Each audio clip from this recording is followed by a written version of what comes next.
నమస్తే మీ అందరికీ.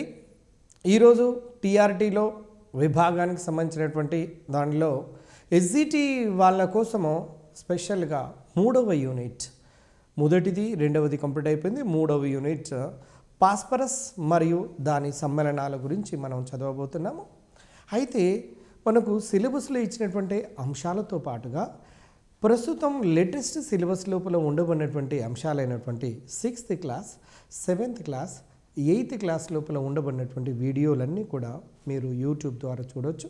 ఇక ఓల్డ్ సిలబస్ లోపల ఉండబడినటువంటి నైట్రోజన్ దానికి సంబంధించిన సమ్మేళనాలు, పాస్పరస్ దానికి సంబంధించినటువంటి సమ్మేళనాలు, నీరు దాని సంఘటిత మూలకాలు, హాలోజన్ దానికి సంబంధించినటువంటి సమ్మేళనాల గురించి, అంటే సాధారణమైన ఉప్పు దానికి సంబంధించిన సమ్మేళనాల గురించి, మరియు పదార్థములను వేడి చేయుటకు సంబంధించినటువంటి అన్ని వీడియోలను కూడా సపరేట్గా చేయటం జరిగింది. కాబట్టి వీటన్నిటిని ఎస్జిటి వాళ్ళ కోసము స్పెషల్గా మీరు ఉపయోగించుకోవాలని కోరుకుంటున్నాను.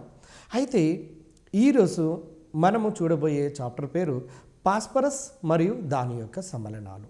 చూడండి, పాస్పరస్ దాని యొక్క సమ్మేళనాలు. పాస్పరస్ అనేది 5th గ్రూప్లో ఉంటుందండి. ఆవర్తన పట్టికలో 5th గ్రూప్లో ఉంటుంది. Nitrogen, phosphorus, arsenic, antimony, bismuth. దానికి సంబంధించినటువంటి సమ్మేళనాల్లో ముఖ్యంగా పాస్పారిక్ ఆమ్లము, అట్లాగనే పాస్పరస్ పెంటాక్సైడ్, దానితో పాటు మరియు సూపర్ ఫాస్ఫేట్ ఆఫ్ లైమ్, దానికి సంబంధించినటువంటి సమ్మేళనాల గురించి, వాటికి సంబంధించినటువంటి ఉపయోగాల గురించి, పాస్పరస్ సంబంధించినటువంటి భౌతిక రసాయనిక ధర్మాల గురించి, పాస్పరస్ యొక్క రూపాంతరాల గురించి మనం చదవబోతున్నాము. ఇందులో చూడండి, పాస్పరస్ యొక్క ఉనికి గురించి మనం మాట్లాడినట్లయితే మీ అందరికీ తెలుసు, తెల్ల భాస్పరము లేదా పాస్పరస్. పాస్పరస్నే తెలుగులో భాస్పరము అంటారండి. ఈ పాస్పరస్కు అత్యధిక చర్యాశీలతను కలిగి ఉంటుంది. అంచేత అత్యధిక చర్యాశీలత కలిగిన ఏ మూలకమైనా ఇతర మూలకాలతో చర్యలలో పాల్గొని సమ్మేళనాలుగా మారుతూ ఉంటాయి. అందువల్ల పాస్పరస్ సాధారణంగా స్పెషల్గా నేటివ్ స్టేట్లో లభ్యం కాకుండా ఇది సమ్మేళన స్థితిలో లభ్యమవుతుంది. అంచేత పాస్పరస్ యొక్క చాలా చురుకైనటువంటి మూలకము కాబట్టి, చాలా చురుకైనటువంటి మూలకము ఇక్కడ గమనించాల్సింది. పాస్పరస్ సంబంధించిన ధాతువులను లేదా సమ్మేళనాలను చూస్తే ఇక్కడ పాస్పోరైట్ క్లోరోపటైట్, చూడండి, పాస్పోరైట్ క్లోరోపటైట్ అంటే కాల్షియం ఫాస్ఫేట్తో పాటు కాల్షియం క్లోరైడ్ ఉంటుంది. నెక్స్ట్ తర్వాత పాస్పోరైట్ క్లోరోపటైట్, దానితో పాటు క్లోరోఫటైట్. చూడండి, మీకు ఇవ్వబడినటువంటి ధాతువులను మీరు ఒకసారి స్క్రీన్ పైన మీకు అబ్జర్వ్ చేస్తే మీకు అర్థమవుతుంది. ఫ్లోరోపటైట్లోనేమో కాల్షియం ఫ్లోరైడ్ ఉంటుంది, క్లోరోపటైట్లోనేమో కాల్షియం క్లోరైడ్ ఉంటుంది. పాస్పోరైట్ శిలలు అన్నప్పుడేమో కాల్షియం ఫాస్ఫేట్ ఉంటుంది. తర్వాత ఈ పాస్పరస్ ఎక్కడెక్కడ మన లభ్యమవుతుందో చూస్తే కోడిగుడ్డు లోపల, అంటే ఎగ్గు లోపల, ఎముకలలో, ఎముక మధ్య లోపల, అంటే రక్త కణాలు పుట్టే ఎముక మధ్య లోపల, మెదడు లోపల మొదలగు జీవ సంబంధమైనటువంటి పదార్థాల్లో లభిస్తూ ఉంటుంది. చూడండి, గుర్తుపెట్టుకోండి, కోడిగుడ్డు, ఎముకలు, ఎముక మధ్య, మెదడు మొదలైనటువంటి జీవ సంబంధమైనటువంటి పదార్థాల్లో పాస్పరస్ అనేది లభిస్తుంది. ఈ ఎముకల నుండి పాస్పరస్ను తయారు చేయటం అనేది ఒక ముఖ్యమైనటువంటి అంశము.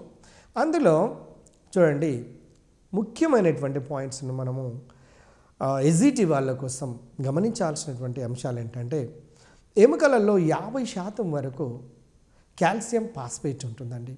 ముఖ్యంగా కాల్షియం ఫాస్ఫేట్ యొక్క ఫార్ములా Ca3PO4 టేకెన్ 2 times. ఇది చాలా ఇంపార్టెంట్ అండి, గుర్తుంచుకోవాలి. ఎముకలలో 50% వరకు కాల్షియం ఫాస్ఫేట్ ఉంటుంది. ఎముకలను నీటితో వేడి చేసి, నీటిలో వేసి మరిగించి క్రొవ్వు మరియు జిగురు పదార్థాలను, చూడండి, ఎముకలను కనుక నీటిలో వేసి బాగా మరిగిస్తే దాంతోపాటు ఉండబడిన కొవ్వు, జిగురు లాంటివన్నీ కూడా తొలగింప చేయొచ్చు. శుభ్రం చేయడానికి ఎముకలను శుభ్రం చేయొచ్చు. అలా ఫ్రెండ్స్ ఒకసారి గమనించండి, శుభ్రమైనటువంటి ఎముకలను ఒక ఇనుప పాత్రలో ఉంచి గాలి తగలకుండా బాగా వేడి చేసేటాన్ని నిర్వాత స్వేదనము అంటారు. నిర్వాత స్వేదనము డెఫినేషన్ ఏంటో చూడండి. శుభ్రమైనటువంటి ఎముకలను ఇనుప పాత్ర లోపల ఉంచి గాలి తగలకుండా బాగా వేడి చేసినట్లయితే దాన్ని నిర్వాత స్వేదనము అంటారు. ఎముకలను నిర్వాత స్వేదనము చేయటం వలన నల్లని కార్బన్ మరియు కాల్షియం ఫాస్ఫేట్ల యొక్క మిశ్రమము ఏర్పడుతూ ఉంటుంది. తర్వాత ఫ్రెండ్స్ ఒక్కసారి గమనించండి. వాయు సమక్షంలో కార్బన్ మరియు కాల్షియం ఫాస్ఫేట్ల యొక్క మిశ్రమాన్ని కనుక వేడి చేస్తే బూడిద ఏర్పడుతూ ఉంటుంది. వాయు సమక్షంలో కార్బన్ మరియు కాల్షియం ఫాస్ఫేట్ల మిశ్రమాన్ని కలిపి వేడి చేస్తే ఒక బూడిద అనేది వచ్చేస్తుందండి. ఏర్పడే బూడిదలో 85% వరకు కాల్షియం ఫాస్ఫేట్ ఉంటుంది. లాస్ట్కి వచ్చిన బూడిద ఉంటుంది కదా, దాంట్లో సుమారుగా 85% వరకు ఇక్కడ కాల్షియం ఫాస్ఫేట్ ఉంటుందండి. కాల్షియం ఫాస్ఫేట్కు గాఢ సల్ఫ్యూరిక్ ఆమ్లంలను కలిపి వేడి చేస్తే కాల్షియం సల్ఫేట్ మరియు పాస్పారిక్ ఆమ్లాలు రెండు కూడా ఏర్పడతాయండి. మీరు ఒక్కసారి స్క్రీన్ పైన గమనించండి ఫ్రెండ్స్. కాల్షియం ఫాస్ఫేట్కు సల్ఫ్యూరిక్ ఆమ్లము, గాఢ సల్ఫ్యూరిక్ ఆమ్లాన్ని కలిపినట్లయితే ఈ కాల్షియం అనేది సల్ఫ్యూరిక్ ఆమ్లంలోని సల్ఫేట్తో కలిసి కాల్షియం సల్ఫేట్ గాను, ఇందులోపల ఉన్న ఫాస్ఫేట్లు H2తో కలిసి పాస్పారిక్ ఆమ్లంగా మారుతూ ఉంటాయి. పాస్పారిక్ ఆమ్లం ఫార్ములా H3PO4. దీన్ని ఆర్థో పాస్పారిక్ ఆమ్లము అంటారు. చూడండి, తయారు చేయడానికి సంబంధించినటువంటి ఎముకల పొడి మండి భాస్వరం నుంచి, అంటే ఎముకల పొడి నుంచి మనము ఎలా భాస్వరాన్ని తయారు చేస్తారో పై పటం ద్వారా మీరు స్క్రీన్ మీద స్పష్టంగా మీరు గమనించవచ్చు. దాన్ని చూడగానే మీకు అర్థమైపోతుంది కాల్షియం ఫాస్ఫేట్నకు ఇక్కడ సల్ఫ్యూరిక్ ఆమ్లాన్ని కలుపుతున్నాడని. కలపడం వల్ల వస్తున్నటువంటి సమ్మేళనాలు కాల్షియం సల్ఫేట్ మరియు పాస్పారిక్ ఆమ్లములు ఏర్పడుతున్నవి. ఆ తర్వాత పాస్పారిక్ ఆమ్లంను కోక్తో కలిపి, కోక్ అంటే కార్బన్ అండి, కలిపి మట్టి పాత్రలో స్వేదనము చెందిస్తే పాస్పరస్ యొక్క ఆవిరులు ఏర్పడతాయి. గమనించండి, పాస్పారిక్ ఆమ్లాన్ని కోకుతో లేదా కార్బన్తో కలిపి మట్టి పాత్రలో స్వేదనం చెందిస్తే పాస్పరస్కు సంబంధించినటువంటి ఆవిరులు ఏర్పడుతూ ఉంటాయి. ఈ పాస్పరస్ ఆవిర్లను చల్లబరిస్తే ఘన రూపం లోపల ఉండబడిన పాస్పరస్ వస్తుంది. దానికి సంబంధించినటువంటి సమీకరణాన్ని ఒక్కసారి చూడండి. పాస్పారిక్ ఆమ్లము H3PO4 నుండి ఒక నీరు మెటాపాస్పారిక్ ఆమ్లం HPO3 ఏర్పడుతుంది. ఏర్పడినటువంటి మెటాపాస్పారిక్ ఆమ్లం కోక్తో చర్య నొందినప్పుడు పాస్పరస్ ఏర్పడుతూ ఉంటుంది. దానితో పాటుగా నీటితో పాటు ఇతర పదార్థములు ఏర్పడుతున్నట్టుగా మీరు గమనిస్తున్నారు. మెటాపాస్పారిక్ ఆమ్లం యొక్క ఫార్ములా HPO3. ఇది గుర్తుంచుకోవాలండి TRT పాయింట్ ఆఫ్లో. రెండోది పాస్పారిక్ ఆమ్లం యొక్క ఫార్ములా, లేదా దాన్ని ఆర్థో పాస్పారిక్ ఆమ్లము అంటారు. H3PO4 అనే దాన్ని గుర్తుంచుకోవాలి. తర్వాత పాస్పరస్ అనేది P4 మూలకంగా లభిస్తుందండి. అంటే హైడ్రోజన్ H2 రూపంలో ఉన్నట్టు, ఆక్సిజన్ O2 రూపంలో ఉన్నట్టు పాస్పరస్ P4 రూపంలో ఉంటుంది. అంటే దీని యొక్క పరమాణుకత 4 అన్నట్టు. అణువు లోపల ఉండబడే పరమాణుకత 4. అంటే P4 అణువు లోపల 4 పాస్పరస్కి సంబంధించిన పరమాణువులు ఉంటున్నట్టు అర్థమవుతుంది. ఓజోన్ O3 దాని పరమాణుకత 3, హైడ్రోజన్ H2 దాని పరమాణుకత 2, సల్ఫర్ Se8 దాని పరమాణుకత 8, పాస్పరస్ పరమాణుకత 4 అన్నట్టు P4. లవణ పాస్పేట్ నుండి విద్యుత్ పద్ధతి ద్వారా పాస్పరస్ను తయారు చేస్తారు. తర్వాత నెక్స్ట్ చూడండి, మెత్తగా పొడి చేసినటువంటి కాల్షియం ఫాస్ఫేట్ను ఇసుక మరియు కోకులతో, కోక్ అంటే కార్బన్లతో కలిపి విద్యుత్ కొలిమిలో 1500 డిగ్రీల సెంటీగ్రేడ్ వరకు వేడి చేస్తే కాల్షియం సిలికేట్ అంటే CaSiO3, దానితో పాటుగా కార్బన్ మోనాక్సైడ్ CO మరియు పాస్పరస్ ఆవిరిలు ఏర్పడతాయి. చూడండి, ఇక్కడ మీరు గమనించాల్సినటువంటి అంశం ఏంటంటే మెత్తగా పొడి చేసినటువంటి కాల్షియం ఫాస్ఫేట్నకు ఇసుక అంటే SiO2, కోక్ అంటే కార్బన్, ఈ మూడింటిని కలిపి వేడి చేసినట్లయితే మనకు కాల్షియం సిలికేట్తో పాటు కార్బన్ మోనాక్సైడ్ మరియు పాస్పరస్ యొక్క ఆవిరిలు ఏర్పడతాయి అనేది మీకు ఆ ఈక్వేషన్ ద్వారా కూడా స్పష్టంగా అర్థమవుతుంది. ఇక్కడ కాల్షియం ఫాస్ఫేట్ యొక్క formula Ca3PO4 taken 2 times. Silica అంటే SiO2, సిలికా అనేది ఇసుక అండి. తర్వాత ఆ రెండింటి మధ్యన చర్య నుండి కాల్షియం సిలికేట్ ఏర్పడింది. అక్కడ ఏర్పడినటువంటి దాంతోపాటు పాస్పరస్ పెంటాక్సైడ్ ఏర్పడుతుంది. ఈ పాస్పరస్ పెంటాక్సైడ్ చూడండి, ఇది కోక్తోని చర్య నుండి కార్బన్ మోనాక్సైడ్తో పాటుగా పాస్పరస్ యొక్క ఆవిరులను ఏర్పాటు చేస్తున్నవి.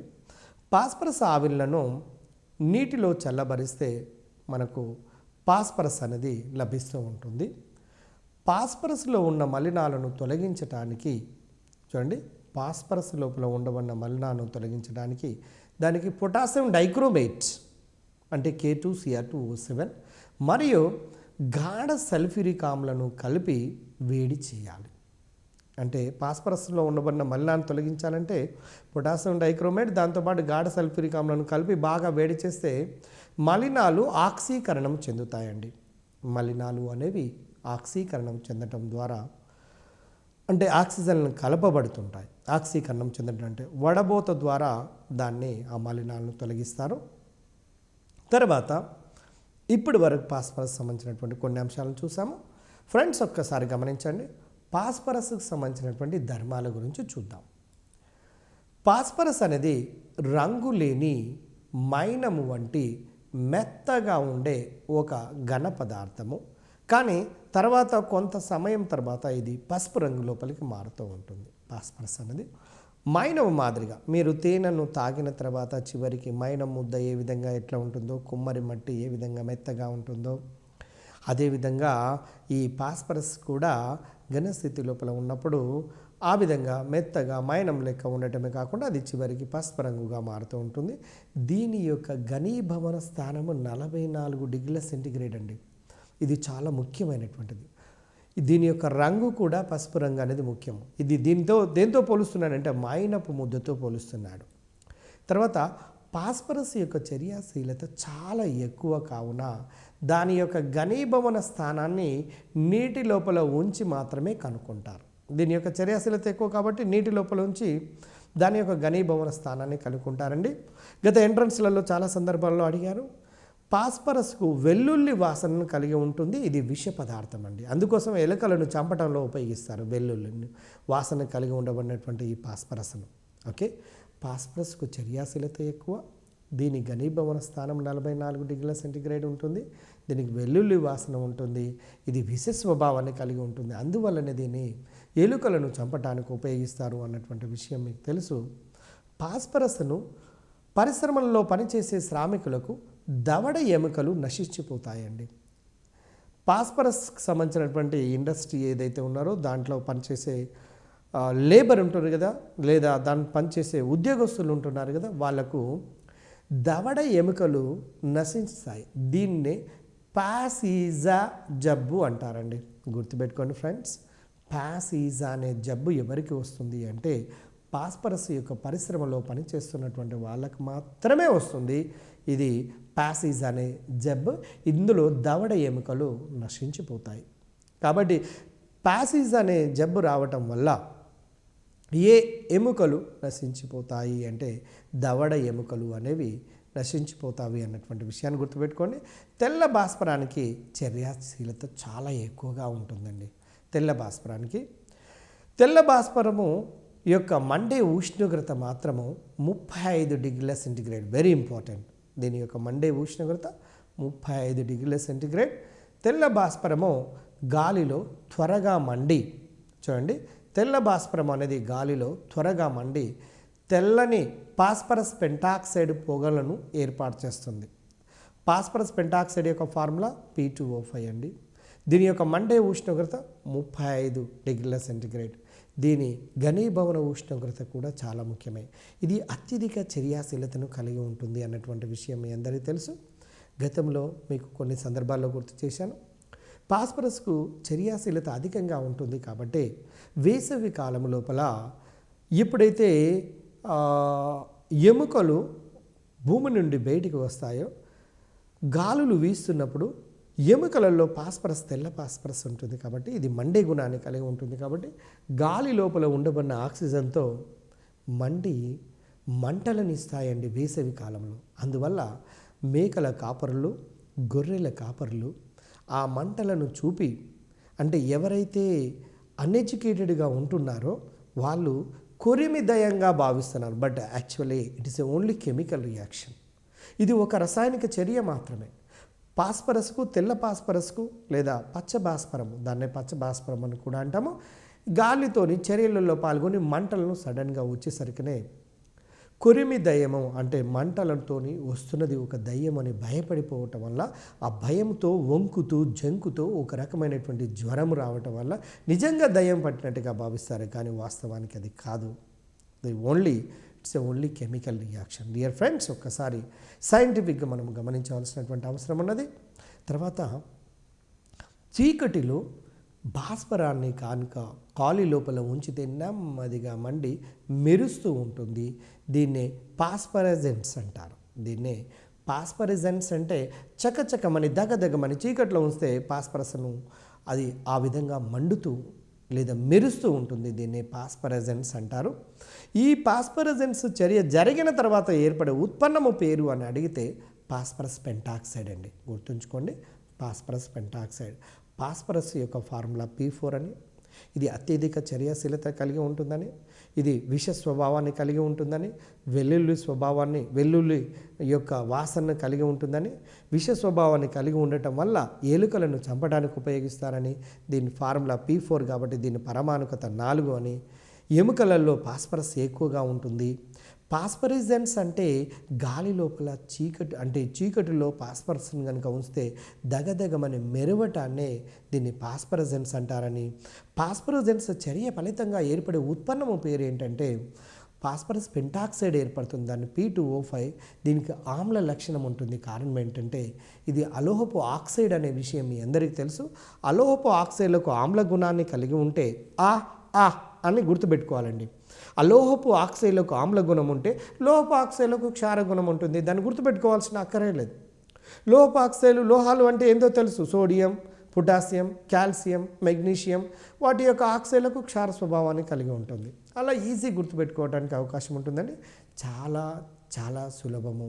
కెమిస్ట్రీని ఒక క్రమ పద్ధతిలో చదువుకుంటూ పోయినట్లయితే. ఫ్రెండ్స్, ఒక్కసారి గమనించండి. పాస్పరస్ కాల్షియంతో చర్య జరిపి కాల్షియం పాస్పేట్ను చూడండి. కాల్షియం పాస్పరస్తోనే కాల్షియం కనుక చర్య జరిపినట్లయితే కాల్షియం పాస్పైడ్ను Ca3P2ను చూడండి. Calcium phosphide, not phosphate.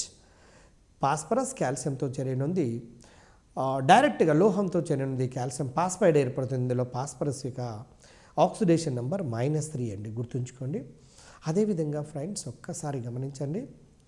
ఒకవేళ పాస్పరస్ను క్లోరిన్తో, తక్కువ మోస్తాదులో ఉన్న క్లోరిన్తో చర్యనుంటే పాస్పరస్ ట్రైక్లోరైడ్ను, అదే పాస్పరస్ ట్రైక్లోరైడ్ మళ్ళీ క్లోరిన్తో చర్యనుంటే పాస్పరస్ పెంటాక్లోరైడ్ వస్తుంది. కాబట్టి ఈ పాయింట్ని గమనించండి. క్లోరిన్ వాయువు గల జాడిలోనికి భాస్వరపుకు సంబంధించినటువంటి ముక్కలను కనుక వేస్తే అప్పుడు ముందుగా పాస్పరస్ ట్రైక్లోరైడ్ ఏర్పడి తర్వాత పాస్పరస్ పెంటాక్లోరైడ్లు ఏర్పడుతున్నవి అనేటువంటి విషయాన్ని మనం స్క్రీన్ పైన మీరు అబ్జర్వ్ చేయొచ్చు. 2P + 3Cl2 gives rise to 2PCl3 phosphorus trichloride. Phosphorus trichloride మళ్ళీ 2 మోల్ల క్లోరిన్తో చర్యనుందినట్లయితే 2 మోల్ల పాస్పరస్ పెంటాక్లోరైడ్ ఏర్పడుతుంది. ఇందులో పాస్పరస్ పెంటాక్లోరైడ్లో పాస్పరస్ ఆక్సీకరణ సంఖ్య +5గా ఉంటుంది. ట్రైక్లోరైడ్లో +3గా ఉంటుంది. గుర్తుంచుకోండి. ఫ్రెండ్స్, ఒక్కసారి గమనిద్దాము. భాస్వరం అంటే ఇక్కడ పాస్పరస్ను సోడియం హైడ్రాక్సైడ్ ద్రావణంతో కలిపి మరిగిస్తే హైపోపాస్పేట్, సోడియం హైపోపాస్పేట్ NaH2PO2 లాంటివి మరియు దాంతోపాటు విష స్వభావం కలిగినటువంటి పాస్పిన్ వాయువులు ఏర్పడతాయండి. కాబట్టి బ్యాలెన్సింగ్ ఈక్వేషన్ ఒక్కసారి మీరు గమనించండి ఫ్రెండ్స్. ఇక్కడ పాస్పరస్ సోడియం హైడ్రాక్సైడ్తోని, అంటే దానితో పాటు సోడియం హైడ్రాక్సైడ్ యొక్క ద్రావణం అంటే నీటితో కలిసినటువంటి దాంతో చర్యనొందినప్పుడు ఇక్కడ పాస్పిన్తో పాటుగా మనకు వేరొక సమ్మేళనం కూడా ఏర్పడుతున్నది. ఆ సమ్మేళనం సోడియం హైపోపాస్పేట్ అనే విషయం, దాని ఫార్ములా NaH2PO2 ఏర్పడుతున్నది అనేది గమనించండి. ఇందులో పాస్పిన్ యొక్క ఫార్ములా ఇంపార్టెంట్ అండి. పాస్పిన్ అనేది ఫార్ములా pH3, ఇది విష స్వభావాన్ని కలిగి ఉంటుంది అనేది 2 పాయింట్లు గుర్తుంచుకోండి. తర్వాత భాస్వరము అనేది ఒక శక్తివంతమైన క్షయకారిణి అండి. నత్రిక ఆమ్లం ఒక శక్తివంతమైన ఆక్సీకారిణి. ఏ విధంగానైతే ఉంటుందో హైడ్రోజన్ ఒక క్షయకారిణిగా ఎట్లా పనిచేస్తుందో, భాస్వరము లేదా ఫాస్ఫరస్ అనేది ఒక శక్తివంతమైన క్షయకారిణి. అంటే it's a best reducing agent అండి. It's a best reducing agent అన్నట్టు. అదేవిధంగా ఈ ఫాస్ఫరస్ నైట్రిక్ యాసిడ్తో కనుక క్షయీకరించి పాస్పారిక్ ఆమ్లాన్ని మరియు NO2ను ఏర్పాటు చేస్తుంది. ఇక్కడ గమనించాల్సింది ఏంటంటే ఫాస్ఫరస్ అనేది నైట్రిక్ ఆమ్లాన్ని క్షయీకరింపచేసి నీకు పాస్పారిక్ ఆమ్లాన్ని ఇస్తుంది. పాస్పారిక్ ఆమ్లం యొక్క ఫార్ములా H3PO4, దాంతోపాటుగా NO2 మరియు నీరు ఏర్పడుతున్నట్టుగా మనకు తెలుస్తుంది. ఫ్రెండ్స్, ఒకసారి గమనిస్తున్నారనుకుంటాను. ఇక్కడ ప్రధానంగా ఈ TRT ఎగ్జిట్ లోపల ఉపయోగాలు, భాస్వరం యొక్క ఉపయోగాలు లేదా ఫాస్ఫరస్ యొక్క ఉపయోగాలు చాలా చాలా ముఖ్యమైనవండి. మీకు ఇప్పుడే చూసాము, తెల్ల భాస్వరమును ఎలుకలను చంపడానికి ఉపయోగిస్తారండి. దేన్ని చంపడానికి ఉపయోగిస్తారు? ఎలుకలను, తెల్ల ఫాస్ఫరస్ను. అంటే ఇది కూడా విష స్వభావాన్ని కలిగి ఉంటుంది కాబట్టి. ఇక తర్వాత దీంతో పాటుగా మీరు ఫాస్ఫరస్ బ్రాంచ్, అంటే చూడండి ఫాస్ఫరస్ బ్రాంచ్ అనేది ఎలా ఏర్పడుతుందంటే, ఫాస్ఫరస్ బ్రాంచ్ అనగానే కాపర్ ప్లస్ టిన్, మీకు తెలుసు కాపర్ ప్లస్ టిన్. ఇక్కడ గమనించాల్సింది ఫాస్ఫరస్ బ్రాంచ్, తెలివిగా గమనించండి. ఫాస్ఫరస్ ప్లస్ బ్రాంచ్ అంటే కాపర్ ప్లస్ టిన్, ఈ మూడిటి యొక్క మిశ్రమం అండి ఫాస్ఫరస్ బ్రాంచ్ అనేది. అది మిశ్రమ లోహము. నెక్స్ట్ హైపోపాస్పేట్, ఫాస్ఫరస్ క్లోరైడ్, ఫాస్పారిక్ ఆమ్లముల యొక్క తయారీ లోపల కూడా ఉపయోగిస్తుంటారు ఈ ఫాస్ఫరస్ను. బాంబులు, ప్రేలుడు పదార్థాల తయారీ లోపల కూడా దీన్ని మనము ఈ ఫాస్ఫరస్ను ఉపయోగిస్తాము అన్నటువంటి విషయాన్ని గమనించాలి. తర్వాత చూడండి, అగ్గిపుల్ల గీసినప్పుడు అగ్గిపెట్టె యొక్క పక్క భాగమున గల ఎర్ర భాస్వరము మండి అగ్గిపుల్ల చివరన కలిగినటువంటి యాంటిమోనీ సల్ఫైడ్ను మండించుటకు కావలసిన ఆక్సిజన్ను పొటాషియం క్లోరైడ్ అందిస్తుందండి. గతంలో దీని మీద చాలా సందర్భాల్లో ఇటు గ్రూప్స్ ఎగ్జామినేషన్లో కావచ్చు, గ్రూప్ 1, గ్రూప్ 2లలో కావచ్చు, తర్వాత TRTతో పాటుగా గతం లోపల SET స్కూల్ అసిస్టెంట్ ఎగ్జామినేషన్లో, ప్రీవియస్ ఎగ్జామినేషన్లో అడగటం జరిగింది. ఫ్రెండ్స్, ఒక్కసారి అగ్గిపెట్టె మన ముందు ఉన్నట్టుగా ఊహించండి. దాని ముందు ఒక అగ్గిపుల్లను తీసుకోండి. అగ్గిపుల్ల యొక్క ఉదాహరణకు, చిన్న ఉదాహరణకి మీరు గమనించండి. అగ్గిపుల్ల యొక్క చివరి భాగము, దీని యొక్క తల భాగములో ఏ పదార్థాలు ఉంటున్నవి మీకు తెలుసు? యాంటిమోనిక్ సల్ఫైడ్, పొటాషియం క్లోరైడ్, అవి జిగురుగా కలిసి ఉండటానికి గమ్ ఉంటుందండి. ఈ 3 పదార్థాలు ఈ అగ్గిపుల్లకు. యాంటిమోనిక్ సల్ఫైడ్ ఒకటి, పొటాషియం క్లోరైడ్, గమ్, ఈ 3తో కలిసి ఉంటుంది. ఇక దాని యొక్క సైడ్ భాగాన్ని గమనించండి. అంటే అగ్గిపెట్టె యొక్క సైడ్ భాగాన్ని చూస్తే ఎర్రగా ఉంటుంది కాబట్టి ఎర్ర భాస్వరము ఉంటుంది. నెంబర్ 1, ఎర్రగా ఉంటుంది కాబట్టి ఎర్ర భాస్వరము ఉంటుంది. నెంబర్ 2, అగ్గిపుల్ల తలలో ఉండే యాంటిమోనిక్ సల్ఫైడ్ ఏదైతే ఉంటుందో దీని యొక్క సైడ్ భాగంలో కూడా యాంటిమోనిక్ సల్ఫైడ్ ఉంటుంది. ఇది నెంబర్ 2. తర్వాత గీరటానికి సన్నటి గాజు ముక్కలు కూడా ఉంటాయండి. అంటే గాజు ముక్కలు కూడా కలిసి ఉంటాయి. అయితే అగ్గిపుల్లతో గీరినప్పుడు గమనించండి, అగ్గిపుల్లతో గీరినప్పుడు ఎర్ర భాస్వరము అనేది మండి, ఇక్కడ చూడండి, ఎర్ర భాస్వరము అనేది మండి యాంటిమోనిక్ సల్ఫైడ్ను మండిస్తుంది. ఆ మండించినటువంటి మంటను ప్రకాశవంతంగా రావడానికి పొటాషియం క్లోరైడ్ విఘటనము చెంది ఆక్సిజన్ వాయువు విడుదలవుతుంది. ఆక్సిజన్ వాయువు ప్రకాశవంతంగా మండేటట్టుగా చేస్తుంది.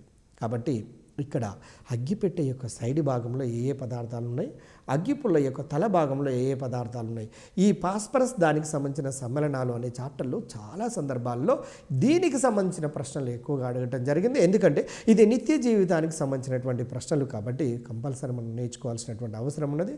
అగ్గిపుల్ల తలలో ఒకసారి గుర్తు చేసుకుందాం ఫ్రెండ్స్. పొటాషియం క్లోరేట్, యాంటీమోనిక్ సల్ఫైడ్, దాంతోపాటు గమ్ము. ఇక అగ్గిపెట్టె యొక్క సైడ్ భాగంలో ఎర్ర భాస్వరము, దాంట్లో ఉండబడిన యాంటీమోనిక్ సల్ఫైడ్ మరియు గాజు ముక్కలు. ఇక్కడ 3 అక్కడ 3 ఇవి గుర్తుంచుకోవాలి. ఇందులో ఏది ఆక్సిజన్ విడుదల చేస్తుందంటే KClO3, ఏది మండుతూ ఉంటుందంటే ఎర్ర భాస్వరము, ఏది మంటను అందించడానికి మొదటి పదార్థం ఎర్ర భాస్వరం అయితే తర్వాత యాంటీమోనిక్ సల్ఫైడ్ అనేది మండుతూ ఉంటుంది.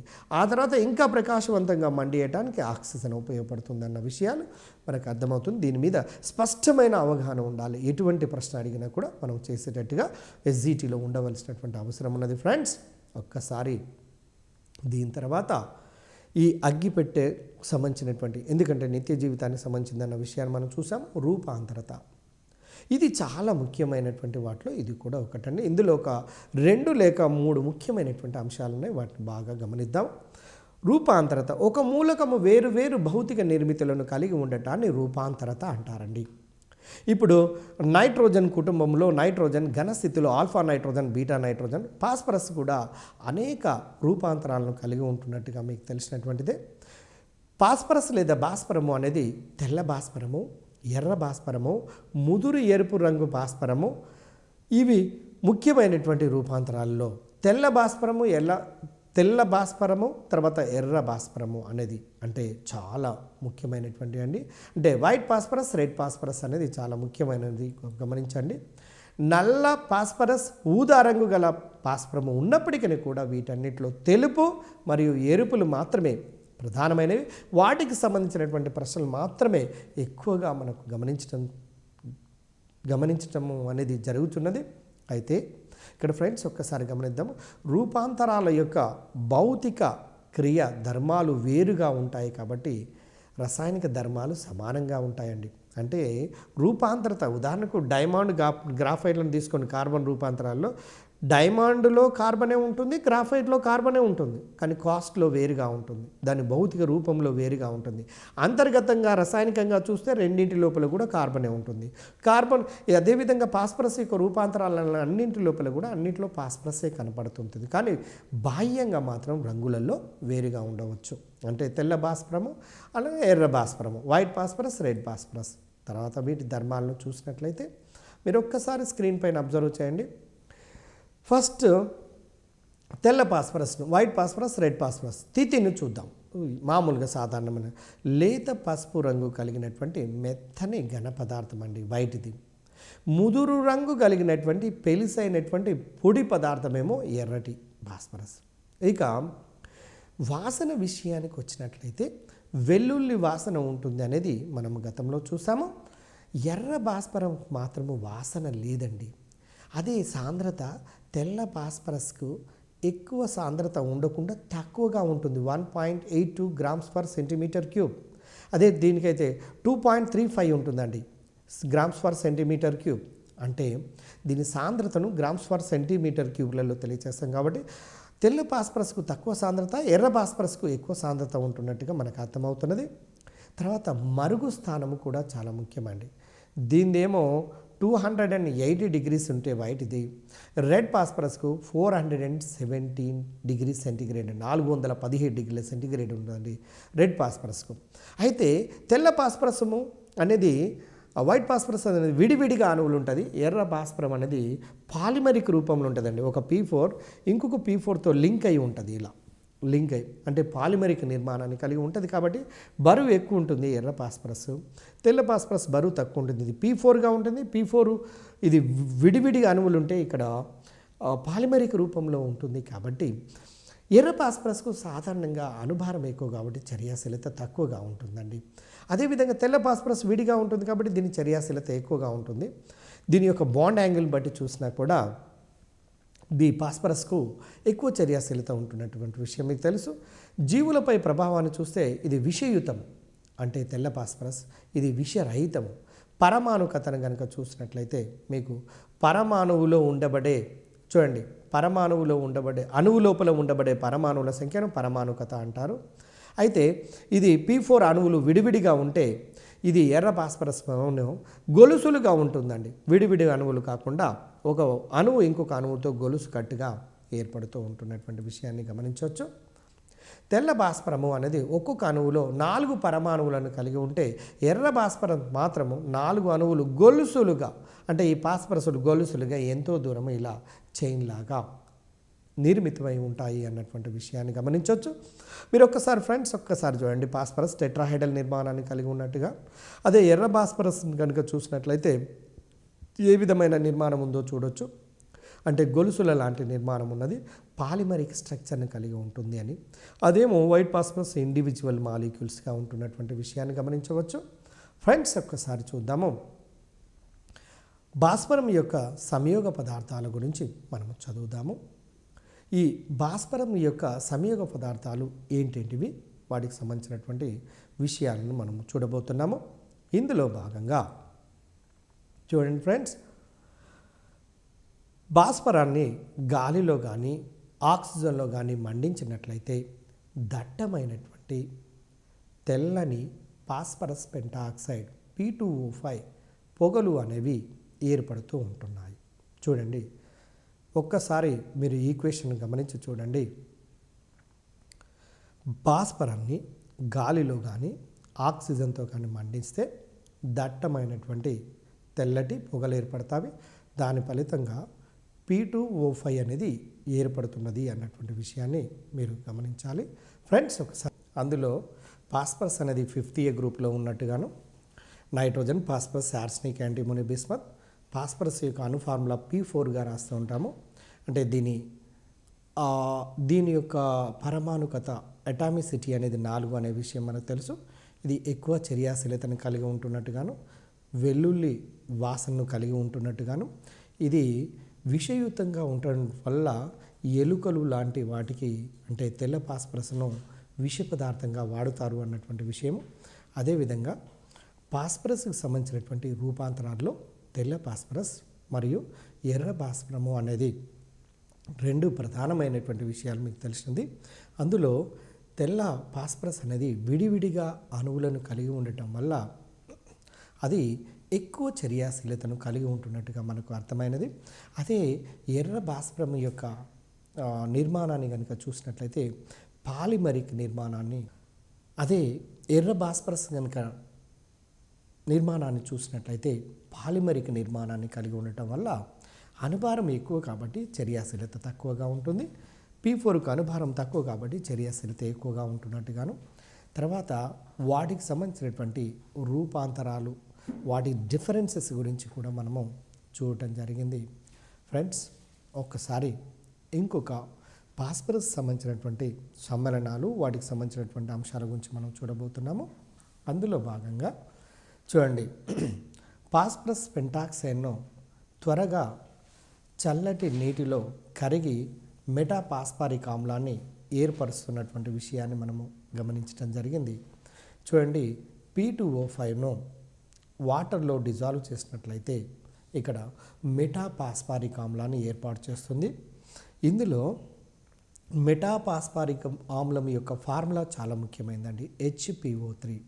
అదేవిధంగా పాస్పారిక్ ఆమ్లం యొక్క ఫార్ములా కూడా చాలా ముఖ్యమైనది, దాన్ని H3PO4. గుర్తుపెట్టుకోవాల్సినటువంటి ఈ చాప్టర్లో పాస్పారిక్ ఆమ్లం, ఎందుకంటే సాధారణంగా అడగడానికి అవకాశం ఉంది. దీన్నే H3PO4కి ఆర్థోపాస్పారిక్ ఆమ్లము అని కూడా అంటారు. అది త్రిక్షారత ఆమ్లము కూడా అండి. త్రిక్షారత అంటే దాని యొక్క స్ట్రక్చర్ రాసినట్లయితే P double bond OH OH OH 3 OHలను కలిగి ఉంటుంది. కాబట్టి ఇది త్రిక్షారత ఆమ్లము అన్నటువంటి విషయము మీ అందరికీ తెలిసిందే. తర్వాత చూడండి ఫ్రెండ్స్, ఒక్కసారి వేడి నీటిలో పాస్పరస్ పెంటాక్సైడ్ను కరిగిస్తే పాస్పారిక్ ఆమ్లం వస్తుందండి. చల్లటి నీటిలోనేమో మెటాపాస్పారిక్ ఆమ్లాన్ని ఇస్తే వేడి నీటిలోనేమో పాస్పారిక్ ఆమ్లాన్ని ఏర్పాటు చేస్తుంది. P2O5 దాని ఈక్వేషన్ ఒక్కసారి మీరు గమనించండి, +3H2O gives rise to 2H3PO4. ఇక్కడ H3PO4 అనేది పాస్పారిక్ ఆమ్లము, దాన్నే ఆర్థోపాస్పారిక్ ఆమ్లము అంటారు.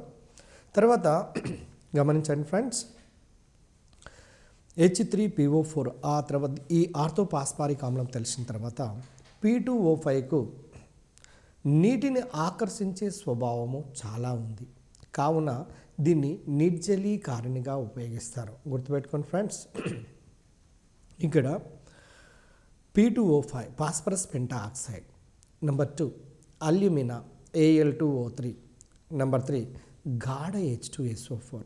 ఈ మూడు కూడా నీటిని గ్రహిస్తాయండి.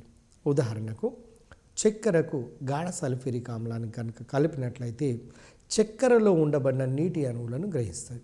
అదేవిధంగా చక్కెరలో ఉండబడిన నీటి అణువులను ఏ విధంగానైతే గాఢ సల్ఫ్యూరిక్ ఆమ్లము గ్రహిస్తూ ఉంటుందో, ఫాస్ఫరస్ పెంటాఆక్సైడ్ కూడా నీటిపై ఆపేక్ష ఎక్కువ, అంటే నీటిని ఆకర్షించే గుణము చాలా ఎక్కువగా ఉంటుందండి. అందువల్ల ఫాస్ఫరస్ పెంటాఆక్సైడ్ను కనుక మీరు నీరు ఉన్నటువంటి సమ్మేళనాలకు కలిపినట్లయితే ఆ ఫాస్ఫరస్ పెంటాఆక్సైడ్ నీటి అణువులను గ్రహిస్తుంది. కాబట్టి P2O5 ఒక మంచి నిర్జలీకారిణిగా పనిచేస్తుంది. చూడండి, ఇలా అడగొచ్చండి క్వశ్చన్, ఈ క్రింది వానిలో ఏ సమ్మేళనము మంచి నిర్జలీకారిణిగా పనిచేస్తున్నవి లేదా నిర్జలీకారణగా? A phosphorus pentoxide, B alumina Al2O3, C గాఢ సల్ఫ్యూరిక్ ఆమ్లము లేదా గంధకీక ఆమ్లం అండి. డి పై1U అంటే వాటికి ఆన్సర్ పై1U ఇవ్వాలి. ఎందుకంటే సాధారణంగా అన్ని కాంపిటేటివ్ గ్రూప్స్ ఎగ్జామినేషన్లో ఈ మూడింటి పైన అడిగాడు. కాబట్టి మీరు ఈ టీఆర్టీ ఎస్జిటి పాయింట్ ఆఫ్ వ్యూలో చూసేటప్పుడు ఈ P2O5కు నీటిని ఆకర్షించే స్వభావం ఉండటం వల్ల దీనికి నిర్జలీకారిణిగా పనిచేస్తుందన్న విషయాన్ని గుర్తుపెట్టుకోండి. తర్వాత ఫ్రెండ్స్ ఒక్కసారి గమనిద్దాము. ఫాస్ఫరస్ పెంటాఆక్సైడ్ను పాస్పారిక్ ఆమ్ల తయారీలో ఉపయోగిస్తారు. ముఖ్యంగా దీని యొక్క ప్రధానమైనటువంటి ఉపయోగం ఏంటంటే ఫాస్ఫరస్ పెంటాఆక్సైడ్ను పాస్పారిక్ ఆమ్ల తయారీలో ఉపయోగిస్తుంటాము. పాస్పారిక్ ఆమ్లమును ఆర్థోపాస్పారిక్ ఆమ్లము అని కూడా అంటారు. ఇప్పుడే మనం చూస్తాం. చూడండి, పాస్పారిక్ ఆమ్లానికి ఇంకొక పేరు ఏంటంటే ఆర్థోపాస్పారిక్ ఆమ్లము. దీని ఫార్ములాను చాలా సందర్భాల్లో అడుగుతున్నారండి. అందువల్ల H3PO4 గుర్తుపెట్టుకోవాలి. ఇది త్రిక్షారత ఆమ్లము, 3 హైడ్రోజన్లను కలిగి ఉంటుందండి. అంటే 3 OHను నిర్మాణంలో 3 OHను కలిగి ఉంటుంది. కాబట్టి ఇది త్రిక్షారత ఆమ్లము. అందుచేతనే ఈ ఆమ్లము అనేది క్షారాలతో చర్యల్లో పాల్గొన్నప్పుడు 3 రకాల లవణాలను ఏర్పాటు చేయగలుగుతుందండి. అంటే ఇది 1 మోల్ NaOHతో చర్యల్లో పాల్గొనే ఒక రకమైన లవణమును, 2 మోల్ల NaOHతో చర్యల్లో పాల్గొనే ఇంకొక రకమైన లవణమును, 3 మోల్ల NaOHతో చర్యనొందినప్పుడు ఇంకొక రకమైన లవణమును, ఇలా వివిధ రకాల లవణాలను ఏర్పాటు చేస్తుందండి. అయితే ఫ్రెండ్స్ ఒక్కసారి గమనిద్దాము. సల్ఫ్యూరిక్ యాసిడ్ని తీసుకొని చూద్దాం. Sulphuric acid formula H2SO4. దీన్నే గంధకీక ఆమ్లము అంటారని, దీన్నే కింగ్ ఆఫ్ ద కెమికల్ అంటారని, అంటే రసాయనములలో రాజు అంటారు అన్నటువంటి విషయం మీకు తెలుసు. ఈ సల్ఫ్యూరిక్ ఆమ్లము 2 రకాల లవణాలను ఏర్పాటు చేస్తుంది. దాని యొక్క నిర్మాణాన్ని కనుక రాస్తే S double bond O OH అంటే 2 OHలను కలిగి ఉంటుంది. కాబట్టి ఇది ద్విక్షారత ఆమ్లము. ద్విక్షారత ఆమ్లము 2 రకాల లవణాలను ఏర్పాటు చేస్తుంది. అదే త్రిక్షారత ఆమ్లము అయినట్లయితే 3 రకాల లవణాలను ఏర్పాటు చేస్తుంది క్షారాలతో చర్యలో పాల్గొన్నప్పుడు. అదే ఏకక్షారత ఆమ్లం అయినట్లయితే ఒకే ఒక రకమైనటువంటి లవణాన్ని ఏర్పాటు చేస్తున్నటువంటి విషయాన్ని మనము గమనించవచ్చు. ఫ్రెండ్స్ ఒక్కసారి గమనిద్దాము. పారిశ్రామికంగా కనుక చూసినట్లయితే పాస్పారిక్ ఆమ్లమును కాల్షియం ఫాస్ఫేట్, ఇక్కడ కాల్షియం ఫాస్ఫేట్ ఫార్ములా చాలా ముఖ్యమైనదండి. Ca3PO4 taken 2 times. దానిపై గాఢ సల్ఫ్యూరిక్ ఆమ్లం చర్య వలన దీన్ని తయారు చేస్తుంటారండి. ఇప్పుడు ఉదాహరణకు కాల్షియం ఫాస్ఫేట్ను 3 మోల్ల సల్ఫ్యూరిక్ ఆమ్లంతో మీరు స్క్రీన్ పైన ఒక్కసారి గమనించండి ఫ్రెండ్స్.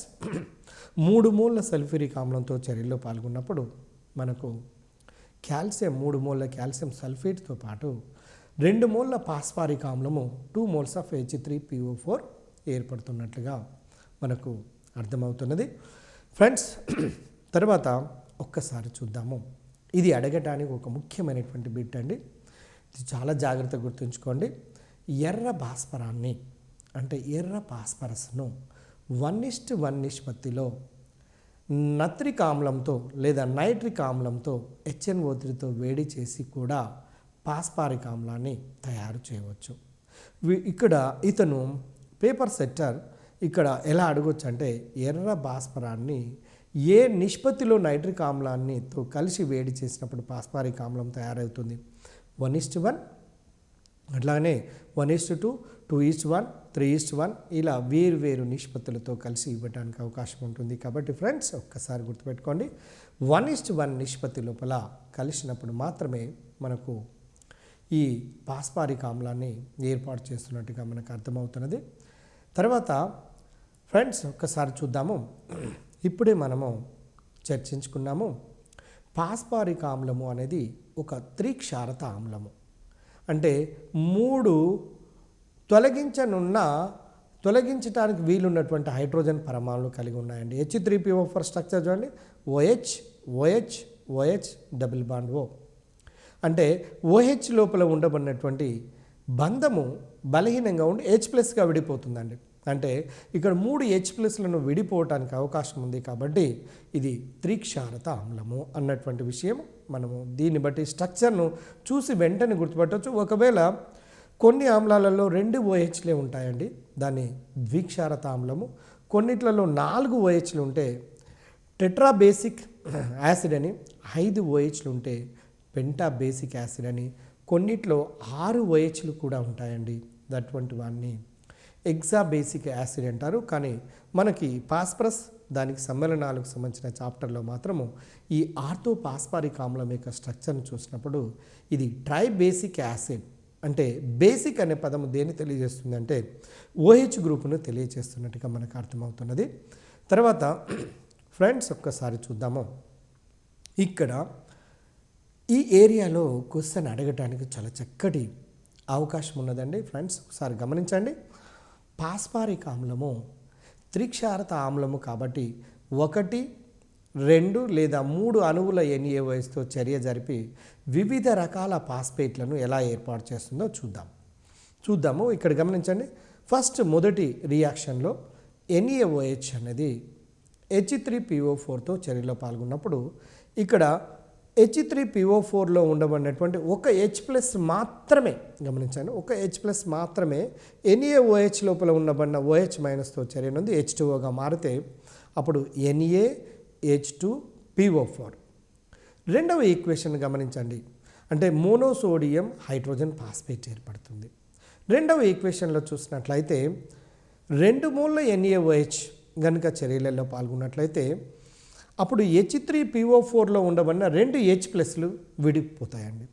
ఆ 2 H+లు 2 OH గ్రూపులలోని 2 H+లు 2 NaOHలోని OH- కలిసి 2H2Oగా మారితే ఈ NaOH లోపల ఉండబడిన 2 Naలు Na2HPO4 డైసోడియం హైడ్రోజన్ ఫాస్ఫేట్గా మారుతుందండి. డైసోడియం హైడ్రోజన్ ఫాస్ఫేట్గా. మీరు ఒక్కసారి సమీకరణాలను గమనించండి. మీరు రేపు ఎగ్జామినేషన్లో కనుక ఈ ప్రశ్న వేసినట్లయితే చాలా తక్కువ మంది ఆన్సర్ చేస్తారండి. ఎందుకు అంటే వీటికి సంబంధించినటువంటి ఫార్ములాల మీద దృష్టి కేంద్రీకరించకపోవటమే. ఒక్కసారి 3 మోల్ల NaOHతోని కనుక H3PO4తో చర్యలలో పాల్గొన్నప్పుడు 3 NaOHలోని 3 Na + 3 OH- విడిపోతుంది. ఈ 3 OH- H3PO4 లోపల ఉండబడిన 3 H+లతో చర్యలో పాల్గొని 3H2Oగా మారితే ఈ 3 Naలు చూడండి Na3PO4 సోడియం ఫాస్ఫేట్ లేదా ట్రైసోడియం ఫాస్ఫేట్గా మనము భావించవచ్చు. ఈ విధంగా monosodium hydrogen phosphate, disodium hydrogen phosphate, అదేవిధంగా సోడియం ఫాస్ఫేట్ ఏర్పడినప్పుడు ఎన్ని మోల్ల NaOH వినియోగపడుతుంది వెంటనే చెప్పొచ్చండి, అది 3 మోల్ల NaOH ఉపయోగపడుతుంది. డైసోడియం హైడ్రోజన్ ఫాస్ఫేట్ ఏర్పడినప్పుడు ఎన్ని మోల్ల NaOH ఉపయోగపడుతుంది అంటే 2 మోల్ల. అదేవిధంగా మోనోసోడియం హైడ్రోజన్ ఫాస్ఫేట్ ఏర్పడినప్పుడు ఎన్ని మోల్ల NaOH ఉపయోగపడుతుందని ప్రశ్న వేసినట్లయితే 1 మోలు. దాంట్లో ఇచ్చినటువంటి ఫార్ములా లోపల ఉండబడిన NaLని బట్టి మనము ఎన్ని మోల్ల NaOH ఉపయోగపడుతుంది అనేది మనము సులభంగా గుర్తించడానికి అవకాశం ఉంటుంది. ఫార్ములాలను కూడా సులభంగా మనం చేయవచ్చు. తర్వాత ఫ్రెండ్స్ ఒక్కసారి చూడండి, పాస్పారిక్ ఆమ్లము మందుల తయారీ లోపల ఉపయోగపడుతూ ఉంటుంది, మరియు పాస్పేట్ మరియు ఇతర పాస్పాటిక్ ఎరువుల తయారీ లోపల ఈ పాస్పారిక్ ఆమ్లం అనేది ఉపయోగపడుతుంది. చూడండి, పాస్పేట్ మరియు ఇతర పాస్పేటిక్ ఎరువుల తయారీ లోపల ఈ ముఖ్యంగా పాస్పారిక్ ఆమ్లము యొక్క ఉపయోగం అనేది ఉన్నది అన్నటువంటి విషయాన్ని మనం గమనించవచ్చు. ఫ్రెండ్స్ ఒక్కసారి చూడండి, ఇక్కడ ముఖ్యమైనటువంటి పదాలు ఇక్కడ ఉన్నవి. పాస్పేట్ యొక్క రాయి లేదా ఎముకల బూడిద. పాస్పేట్ యొక్క రాయి అన్న ఎముకల బూడిద అన్న ఒకటి. ఇక్కడ పాస్పేట్ యొక్క రాయి లేదా ఎముకల బూడిదపై గాఢ సల్ఫ్యూరిక్ ఆమ్లంతో చర్యను అందించడం వల్ల సూపర్ పాస్పేట్ ఆఫ్ లైమ్ ఏర్పడుతుందండి. ఇక్కడ గమనించండి, ఇక్కడ చాలా సందర్భాల్లో ప్రశ్నలు అడిగారు. పాస్పేటు రాయి అన్న ఎముకల బూడిద అన్న కాల్షియం పాస్పేట్ అన్న 3 ఒకటే అండి. ఎముకల బూడిద యొక్క ఫార్ములా అని రేపు అడగడానికి ఛాన్స్ ఉంది. Ca3PO4 టేకెన్ 2 టైమ్స్ అండి. Ca3PO4 టేకెన్ 2 టైమ్స్ పాస్పేట్ రాయి లేదా ఎముకల బూడిద యొక్క ఫార్ములా. ఇక నెక్స్ట్, పాస్పేట్ రాయి ఎముకల బూడిదపై గాఢ సల్ఫ్యూరిక్ ఆమ్లంతో చర్యనుంటే సూపర్ పాస్పేట్ ఆఫ్ లైమ్ ఏర్పడుతుందండి. చూడండి, సూపర్ పాస్పేట్ ఆఫ్ లైమ్లో మీరు ఒక్కసారి స్క్రీన్ పైన మీరు గమనించవచ్చు. CaH2PO4 taken 2 times 2H2O plus 2 CaSO4 2H2O. CaSO4 2H2O అనేది జిప్సమ్ అండి. సూపర్ పాస్పేట్కు జిప్సమ్ను కలపడం వల్ల సూపర్ పాస్పేట్ ఆఫ్ లైమ్ అనేది ఏర్పడుతూ ఉంటుంది. ఈ సూపర్ పాస్పేట్ ఆఫ్ లైమ్ యొక్క ఫార్ములా క్రింది భాగంలో చివరిలో ఇవ్వడం జరిగింది. చూడండి, సూపర్ పాస్పేట్ యొక్క ఫార్ములానేమో మోనోహైడ్రేటెడ్ కాల్షియం డైహైడ్రోజన్ పాస్పేట్. దానికి జిప్సమ్ కలపటం వల్ల దీన్ని సూపర్ పాస్పేట్ ఆఫ్ లైమ్ అంటారు. క్రింద ఇవ్వబడినటువంటి ఈక్వేషన్ ఒక్కసారి చూడండి. ఇందులో ఎంట్రన్స్లలో అడిగేది పాస్పేట్ రాయి లేదా ఎముకల బూడిద యొక్క formula, next super phosphate of lime యొక్క ఫార్ములా, నెక్స్ట్ సూపర్ పాస్పేట్ యొక్క formula. Super phosphate of lime అన్నప్పుడేమో జిప్సమ్ను కలుపుతారండి. సూపర్ పాస్పేట్కు కలపటం వల్ల వచ్చేది సూపర్ పాస్పేట్ ఆఫ్ లైమ్ ఏర్పడుతుంది. దాని యొక్క ఫార్ములా చివరి భాగంలో ఇవ్వబడినటువంటిది. కాల్షియం సల్ఫేట్ 2H2 అనేదేమో జిప్సమ్. అదే సూపర్ పాస్పేట్ అంటే కాల్షియం డైహైడ్రోజన్ పాస్పేట్ అండి. మోనోహైడ్రేటెడ్ కాల్షియం డైహైడ్రోజన్ పాస్పేట్ను సూపర్ పాస్పేట్ అంటారు. ఈ రెండింటితో కలపటం వల్ల సూపర్ పాస్పేట్ ఆఫ్ లైమ్ అనేది ఏర్పడుతున్నట్టుగా మనకు అర్థమైంది. ఒక్కసారి చూడండి, కాల్షియం డైహైడ్రోజన్ పాస్పేట్ మరియు జిప్సమ్ల రెండింటి యొక్క మిశ్రమమునే సూపర్ పాస్పేట్ ఆఫ్ లైమ్ అంటారు. తర్వాత సూపర్ పాస్పేట్ ఆఫ్ లైమ్ అనేది మంచి పాస్పాటిక్ ఎరువుగా ఉపయోగపడుతుంది. సూపర్ పాస్పేట్ ఆఫ్ లైమ్ అనేది మంచి పాస్పాటిక్ ఎరువుగా ఉపయోగపడుతున్నటువంటి విషయాన్ని మనము గమనించాము. ఇందులో మనము ఇప్పుడు చూసినటువంటి అంశాలు ఏంటంటే, ఒక్కసారి మీరు చూడండి, ఈ చాప్టర్ లోపల పాస్పరస్ దాని యొక్క సమ్మేళనాల్లో అతి ముఖ్యమైనటువంటి బిట్స్ని కనుక గమనించి చూసినట్లయితే పాస్పరస్ యొక్క ఉపయోగాలను చూడండి. పాస్పరస్ యొక్క ఉపయోగాలలో తెల్ల పాస్పరస్ అనేది ఎలుకలను చంపటంలో ఉపయోగపడుతుందని, పాస్పరస్ యొక్క బ్రాంచ్ అండి, ఇది కూడా చాలా ముఖ్యమైన బిట్. పాస్పరస్కు బ్రాంచ్ అంటే ఇక్కడ కాపర్ ప్లస్ టిన్నుల యొక్క మిశ్రమం. పాస్పరస్ కాపర్ ప్లస్ టిన్నుల యొక్క మిశ్రమాన్ని పాస్పరస్ బ్రాంచ్ అంటారు. ఇవి 2 ముఖ్యమైన బిట్లు గుర్తుంచుకోవాల్సినటువంటివి. తర్వాత పాస్పారిక ఆమ్లం యొక్క ఫార్ములా H3PO4 అనేది ఇది త్రిక్షారత ఆమ్లము అనేటువంటి విషయము చాలా ముఖ్యమైనటువంటి విషయంగా మనం గమనించాలి. ఈ పాస్పరస్ దాని సమ్మేళనాలు అనే చాప్టర్లో అగ్గిపెట్టెల పరిశ్రమ లోపల పనిచేస్తున్నటువంటి వ్యక్తులకు ప్యాసిజా అనే ఒక రకమైనటువంటి దవడ ఎముకలు క్షీణించే వ్యాధి వస్తుంది అన్నటువంటి విషయాన్ని మీరు గమనించండి. తర్వాత అగ్గిపెట్టెల పరిశ్రమ లోపల చూడండి, అగ్గిపెట్టె యొక్క సైడ్ భాగంలో ఉండే పదార్థాలు అగ్గిపుల్లకు మందు అంటే అగ్గిపుల్ల యొక్క పై భాగంలో మందుగా ఉండబడే దాంట్లో ఏ ఏ పదార్థాలు ఉంటాయి అనేది చాలా చాలా ముఖ్యమైనవండి. గతంలో అడగటానికి అవకాశం ఉన్నటువంటివి కూడా అగ్గిపుల్ల తల లోపల ఉండబడేవి పొటాషియం క్లోరేట్, యాంటీమోనిక్ సల్ఫైడ్. గమనించండి, వాటి రెండింటిని కలిపి ఉంచడానికి గమ్ అవసరం అండి. అదే ఒక్కసారి మనము మైండ్ లోపలికి మన చేతి లోపల ఒక అగ్గిపెట్టె ఉన్నట్టుగా ఊహించండి. దాని యొక్క సైడ్ను కనుక చూస్తున్నట్లయితే ఎర్రటి రంగును కనపడుతుంది, అంటే ఎర్ర భాస్వరం ఉంది. మనకు తెలుసు అగ్గిపుల్ల తలలో యాంటీమోనిక్ సల్ఫైడ్ ఉంటుంది, దీని యొక్క సైడ్ బాక్స్ లోపల కూడా యాంటీమోనిక్ సల్ఫైడ్ ఉంటుంది. తర్వాత గీరటానికి గాజు ముక్కలు అవసరం కాబట్టి ఈ సైడ్ బాక్స్ లోపల గాజు ముక్కలు, యాంటీమోనిక్ సల్ఫైడ్, తర్వాత ఎర్ర భాస్వరం అనేది ఉంటుంది. ఇందులో ఏ పదార్థము ఆక్సిజన్ ఇస్తుంది అనేది అడుగుతున్నాడండి. పొటాషియం క్లోరేట్ ఇస్తుంది.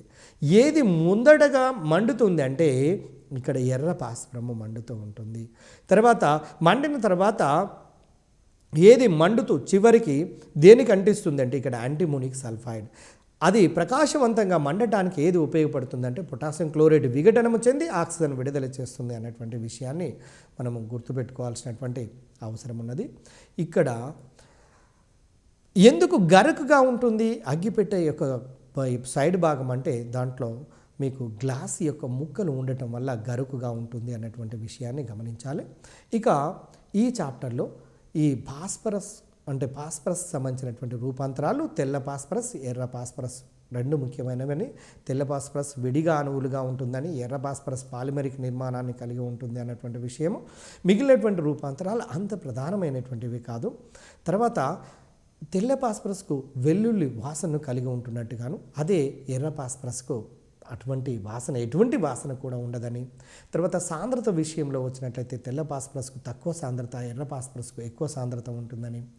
అదేవిధంగా ఈ చాప్టర్ లోపల రూపాంతరాలు, తర్వాత పాస్పారిక్ ఆమ్లము, దాని ఏర్పడు విధానము, సూపర్ ఫాస్ఫేట్ అంటేంది, సూపర్ ఫాస్ఫేట్ ఆఫ్ లైమ్ అంటేంది, దాని యొక్క ఉపయోగాల గురించి మనము ఈ చాప్టర్లో చదవడం జరిగింది. కాబట్టి ఏ ఏరియా లోపల క్వశ్చన్ అడగటానికి అవకాశం ఉందో మనం చర్చించుకున్నాం. కాబట్టి ఫ్రెండ్స్, వాటిపైన కొంచెం జాగ్రత్తగా మీరు గమనించి ఈ ఫాస్ఫరస్ దాని సమ్మేళనాలకు సంబంధించినటువంటి చాప్టర్లో ఏ క్వశ్చన్ ఇచ్చినా కూడా దీన్ని కనుక ఈ వీడియోని మీరు స్పష్టంగా జాగ్రత్తగా గమనించినట్లయితే మీరు ఈజీగా రేపు టీఆర్టీ ఎస్జిటి ఎగ్జామినేషన్ లోపల సక్సెస్ అవుతారని కోరుకుంటూ ముగిస్తున్నాను. Thank you very much.